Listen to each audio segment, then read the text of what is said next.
তোমরা কি জানো নারুটোর কাছে এমন একটা সিচুয়েশন ছিল, সে যদি চাইতো নারুটো ইউনিভার্সের সব থেকে পাওয়ারফুল ভিলেন হতে পারতো। চলো জানি। নারুটোকে আমরা ছোটবেলা থেকেই একা একা থাকতে দেখেছি।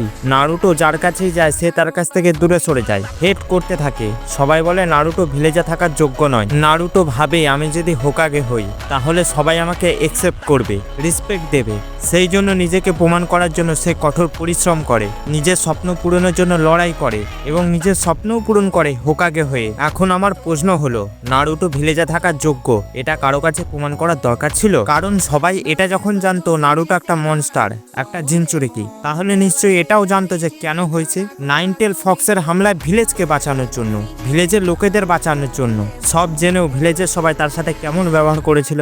এখন যদি এই লোকগুলোর ব্যবহারের কারণে নারুটো রিয়েল একটা মনস্টার হয়ে যেত, নারুটোর হেড সাইট আর কুরামার হেড সাইট এক হয়ে যেত, আর পরে যদি ওবিটো আর মাদ্রার সাথে জয়েন হতো এবং 4 গেট নিনজা ওয়ারে গোটা ওয়ার্ল্ডের এগেন্সে থাকতো, তাহলে কেমন হতো?